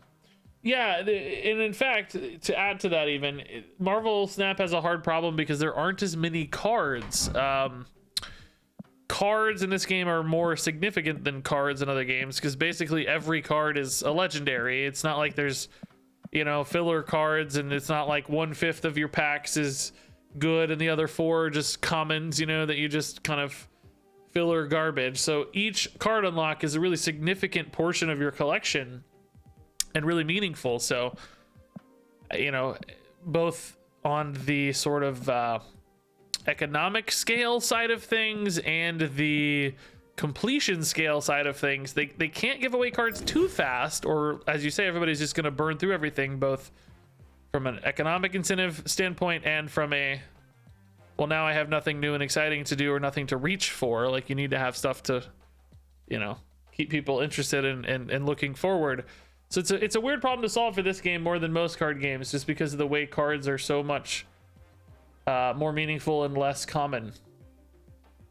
You know, the number of cards in the game right now is only a little bit more than a normal Hearthstone expansion, and they're going to be releasing, you know, they said like 52 a year basically, because I think they teased about 1 a week. So 52 cards a year is, you know, like, you know, a little more than a third of a Hearthstone expansion, but that's the whole year. So it's a tough problem. I don't envy them. Anyway, I'll be right back. We're gonna play this deck. Give me 30 seconds. All right. Sorry that took me a minute. I was flirting with my wife. Having fun. My apologies.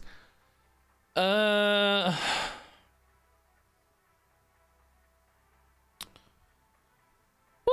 Hey, Yotaro. What's up? Let's try this deck. I'm curious how this works. It's like taking a deck that used to be good, kind of, and then it's got a bunch of nerfs and seeing if it can hold up or compete. Probably won't, but that's okay. Why we try? Why trying is fun.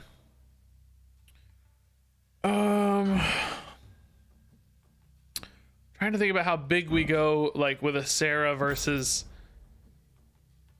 holding back. I really want to be playing Collector, Morbius, Angela early. I do not. Oh, okay. What? Okay. Screw the plan. I don't know what the plan is anymore. We just play cards. We just play cards. Okay, that's a good discard target, certainly. Can I explain what the cards do? I mean, a little bit, but it's... I don't mean to sound frustrated at you specifically, but it's really hard to explain every card all stream, because a lot of people know a lot of them already. I mean, I'll try to go through them real quickly this game, but then we're probably going to have to not do that too much. Most of my cards discard stuff, by the way, and then some of my cards benefit from being discarded. This one gets extra power when it's discarded. These all just discard. This discounts stuff, so I can play a bunch of discards all at once. Mr. Negative here is a pretty cool card. He's got nerfed a lot, but he swaps the power of power and cost of all cards in decks. Now, interestingly, it swapped it in my deck, and then the opponent is going to draw from my deck with swapped costs, which sometimes might be bad, but particularly for us, I think it's okay, because most of my cards are going to suck when they're swapped, I think. It's my estimation anyway. But Mr. Negative decks used to be absolutely bonkers, particularly with Sarah and Magic, actually. It seems like this robot is playing an old Sarah Miracle Negative deck, actually. It's kind of neat. Kind of nifty to see.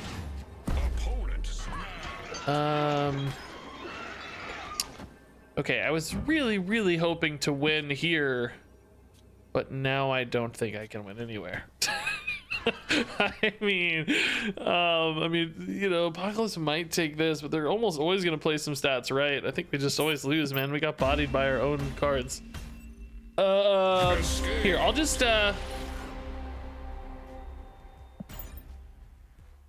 I'll just go through the deck real quick for people who haven't seen it before. I do this in videos, so it's easier for videos. Blade, discard a card. 1/3. Morbius, +2 power each time you've discarded, so he gets big. Angela, +2 power when you play a card on top of her. Collector, +1 power when a card enters your hand. Swarm, when this is discarded, you add 2 copies to your hand, so that can buff your collector, as you see. Colleen Wing, discard the lowest cost card from your hand. This is very aggressive. Yeah, I know. Gambit, on reveal, discard a card from your hand, destroy a random enemy card. Lady Sif, discard the highest cost card from your hand. Swordmaster just discards a card. Hellcow discards 2 cards. Sarah, cards in your hand cost 1 less, a minimum of 1. And Apocalypse, whenever you discard this from your hand, put it back with +4 power. So all about discarding stuff, bouncing stuff back to hand, and trying to scale off of both of those effects while also displaying highly statted discard minions, basically. I really would kill for a Marvel Snap overlay. It's just... I don't know. It really breaks the rhythm of the stream a lot for me to try to concentrate and show off cards. It's like, I know it's my responsibility, but I want to put it on you guys to learn the cards. Part of me is like, you should know, learn the cards. I know it's not your responsibility. I'm being unreasonable, but there is still that part of me that's like, learn the cards, you fools. Don't make me do it. Why won't you learn the cards? Okay, Morbius is nice. I don't think we give up Swordmaster or Hellcow here for the Blade. We can maybe try to weave these together simultaneously to some extent. I mean, with Sarah, of course, can do even more of them together, but if we hit a Sarah, that is. No Sarah. Rocks, far more common. With Rocks, though, that does make me feel a little bit better about this sort of line.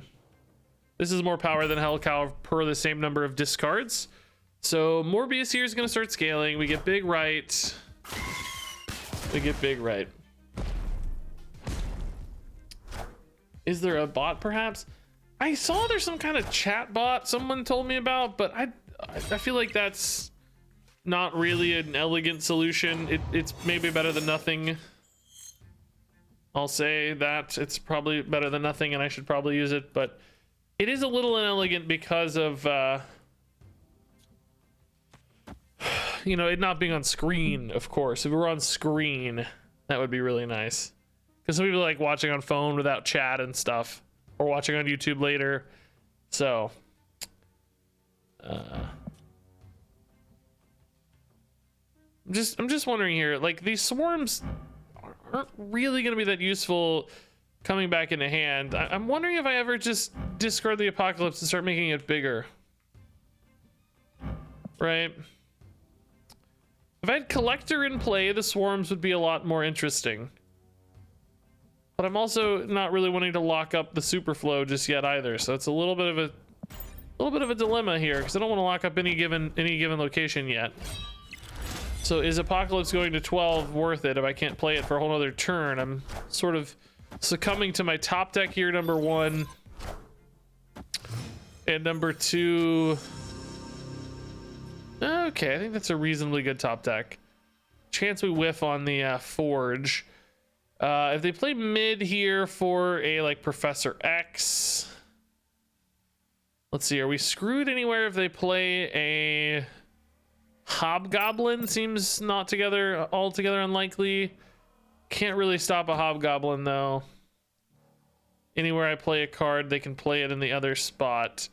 I do play here though. I will say the Hobgoblin right would demand that they still follow up with an additional card next turn, which, because I only go to 1, which means they have to commit stats here, which may not be easy for them depending on the shape of their deck.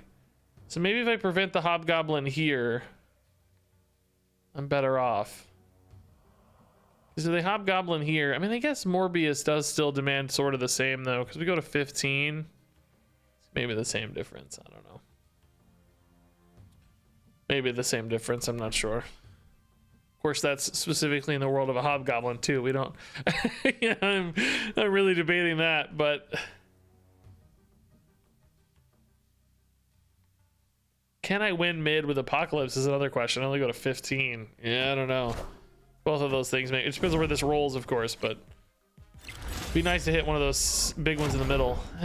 That's firmly winning anyway. Oh, okay, that actually clears a lot of space for us. So now we feel really good about Apocalypse, right? He's enormous. We're winning by 15 here, winning by, 19 here after the play. It could be something like a Destroyer deck, but they haven't played anything to set up a Destroyer yet, so I think we're fine. Probably snap worthy. This deck I don't feel confident snapping early like our Patriot deck, because we don't know it yet really, or how powerful we're gonna be. Maybe if we have Collector Morbius Swarm early is kind of an early snap. Oh my god, they have Death or something here? Oh, okay. I didn't expect that. Bot maybe? I don't know, usually the bot's on the Portrait, I thought. I don't know, that's an interesting line. It's not a bluff, or they would have counter snapped, right? I don't know. I mean, they knew we had the Onslaught. I'm not sure. Hey, Katie Page, what's up?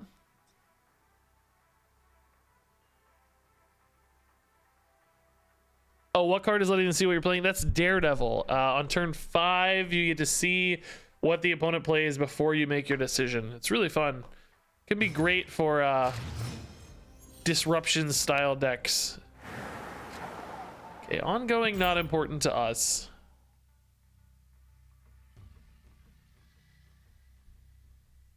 What do I mean by a bot, maybe? Marvel Snap has a lot of first-party bots on ladder to help fill the queue against certain parts of the population. Parts of the population. And sometimes they do dumb stuff, and it makes you wonder if they're a bot. And this is not some like streamer conspiracy thing. I always have to say this because people out there complain. It's real. It's confirmed. There are first party bots designed by the game itself, and they used to be more easy to identify because they had a very strict set of like naming parameters and portraits, and they were the only ones that could have the black and white card variants. Nowadays that has changed. They're a little harder to identify. So dagger gone. Okay, what did I discard? I missed it. Oh my god, I stopped paying attention. I was looking over here instead of here. I don't know what I discarded. Oh god, I missed it. Oh god, can't put him left because of Isle of Silence. Oh, anime sword guy. Okay, thank you.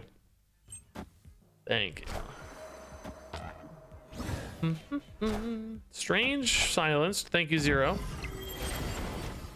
Cool. All right, nice. Here's the Sarah setup we're looking for.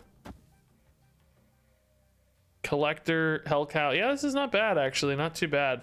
Collector is not an ongoing, but I think we're gonna be playing for mid and right here primarily. So don't need to worry about that anyway. I mean, we can probably snipe the left, honestly, here. But I think we have a really good chance of winning the other two positions. So why fret, right? 6 here. Plus Morbius makes us really, really big. Yeah, we're better off going Sif, I guess, huh? Order here actually does matter. Sif always hits Apocalypse. Hellcow. Maybe order doesn't really matter that much. Yeah, I think we're pretty good here. Feels nice. This is exactly what this deck's trying to do. So we're gonna get big off Collector, and we're gonna get big off Morbius, basically. Ooh, that's actually a lot mid. Did I get big enough? Surely I did. 13's not enough. No, that's fine. We're good. Angela gets huge.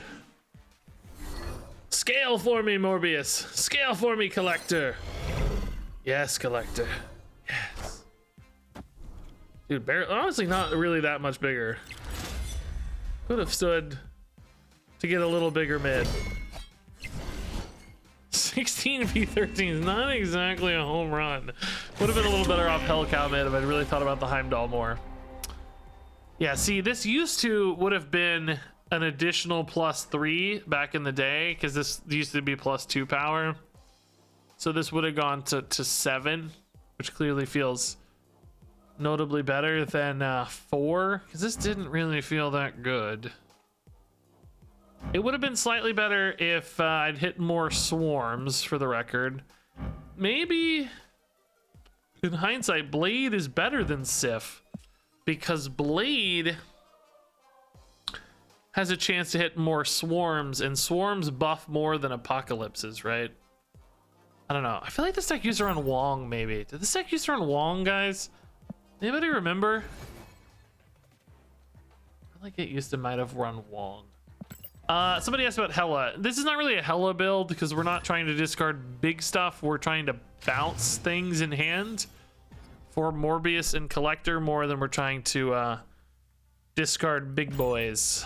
Hela is almost more like a big resurrect deck in Hearthstone terms. This is more like a, I don't know, Tiny Knight of Evil in Hearthstone terms. I don't know. It's kind of not one-to-one, obviously, but yeah, we're trying to morb, basically. For Halloween, it's morbid time. Now, that said, Hela is a proven meta deck. Like, if you're trying to win, sure, go play some Hela stuff. Of course, of course. You're gonna be happy you did. But this one is this one's just something we're trying to recreate an old meta deck, basically, after a bunch of cards got nerfed. Which I'm trying to remember if this had Wong or not. I mean, I don't think it had Sarah. I'm using Sarah as a, you know, sad replacement for Wong, basically. Don't discard Sarah, don't discard Sarah, don't discard Sarah. Maybe do, though, because then we can play Apocalypse. It might be better. Hey, Ichimon, dude, thanks for the Prime sub. Hey, Rita's been loving the Snap content. Thanks, man. It's really nice.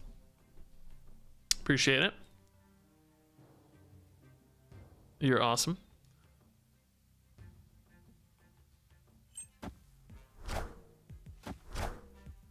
You're the best.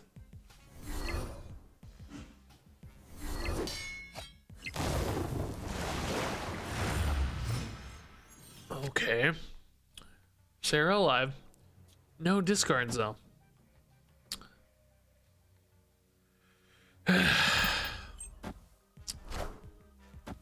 Oh, shoot, dude. No. Rogue? Adam Warlock. Okay, that's a little weird. What is this deck? It's like it's a random assortment of garbage.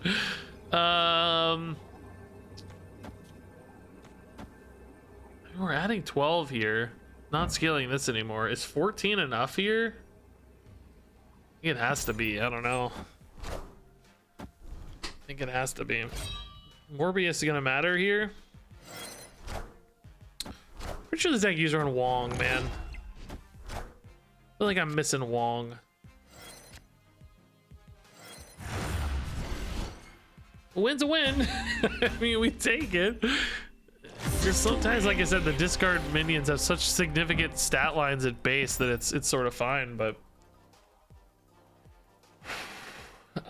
Katie Page, I think they've said the plan is 1 card per week eventually released, like a new card every week, which, my god, that's so perfect for a video schedule, just every week, like clockwork, doing a card review, talking about a new card. I love it. It's great for me because it doesn't take a ton of commitment, and it's a nice cadence to have people think about the game every week, you know. Jeklik's a good example for this deck. Yeah, Swarm is kind of like a Jeklik, sure, yeah. It's like we're trying to get Jekliks in hand for handlock stuff. That's a good way to frame it. I like that.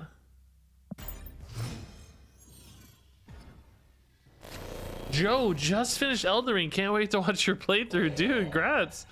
That's kind of nuts. We are deep in it, dude, for Elden Ring. That's awesome.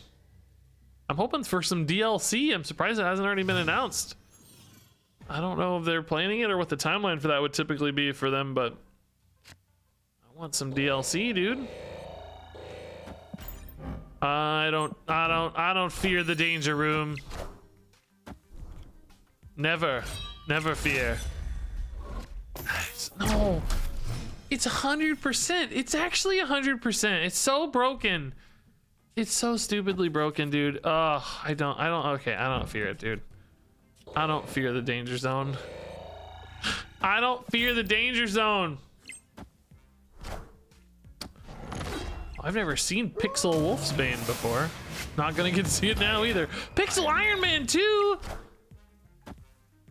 Hit that Iron Man, please. Nice. I didn't get to see that either in time. Oh, wait, why is Wolfsbane still clickable here? What is happening? That's weird. Yeah, it's not bad. It's not a bad one. It's not a bad one. All right. I fear no man. Apocalypse right is all we need, man. We got this. Apocalypse beats Devil Dino. Easy. Easy. They're not gonna play a card right. They think they're safe with Devil Dino, although they just saw this, so maybe that's not true. I don't know, whatever. This thing's weird, dude. We aren't really doing anything good at all. If we don't hit our early scalers like Morbius or Collector early, it's just like, what are we doing? Just playing big statted dudes. Oh, I see. Oh, sneaky! Very sneaky stuff. No way. Came right back. Oh my god, 1 point. You're kidding me, dude. No. No! Thank god it didn't go left. We would have lost left as well. Wow, dude. The white tiger twice. It didn't really matter. The second one was the same as the first one, but sneaky stuff.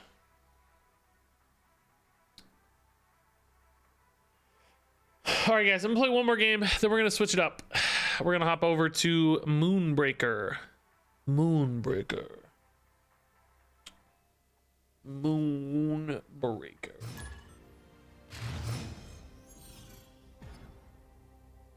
Marvel Snap has 5,000 viewers on Twitch, guys. That's awesome. Who's this dude Maximum in the #1 spot? He's reading World of Warcraft patch notes in the Marvel Snap category, so he must be a World of Warcraft streamer, huh? Traditionally, anyway. Team Liquid MMO variety streamer, mainly from World of Warcraft. Got it. 2K viewers in the Snap category is awesome, though.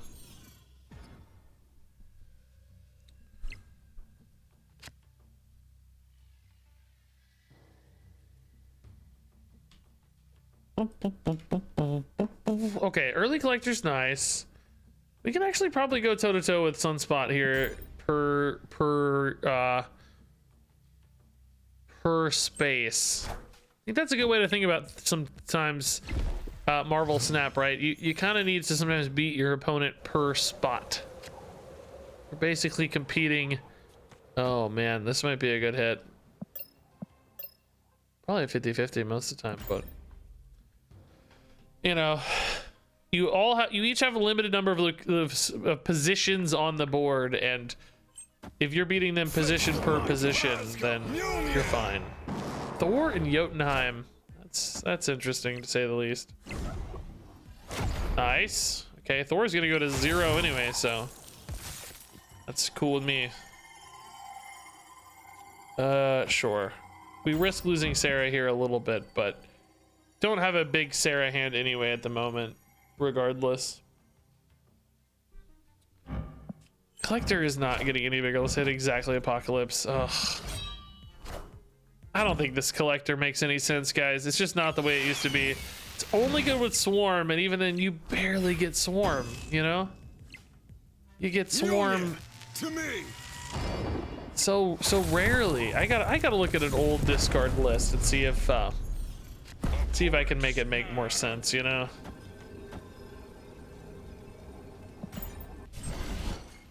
Alright, we are going, dude. Let's go. Odin gone. That's a sick looking lady Sif, by the way. Really cool. So bright. Alright. Collector scaling did just enough here, I guess. Alright. Where did he get bigger again? But Yeah. Victory. Okay. Weird game.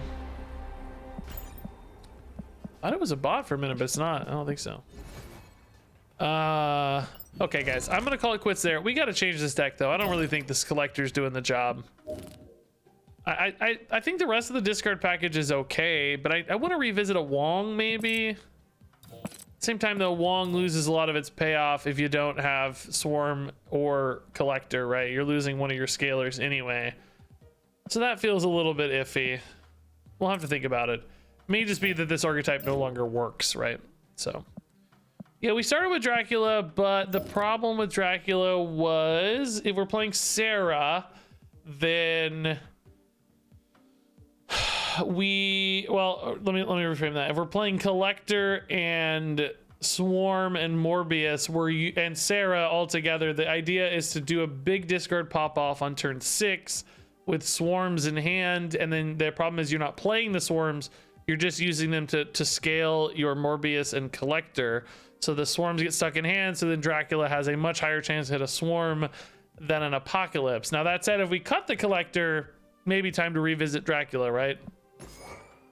Maybe time to take another gander there. That said,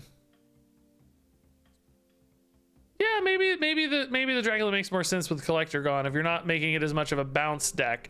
That said, what's the Sarah for? You know, if you're maybe still good, you can discard a bunch, scale Morbius, and then, well, I don't know. You're still, I guess you're discarding Apocalypse like 10 times. Yeah, that's not bad.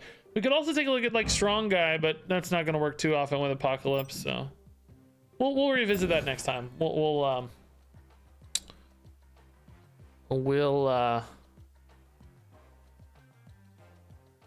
take a look again. My opponent retreated, Grim God. I don't know what you're looking at, but my opponent retreated.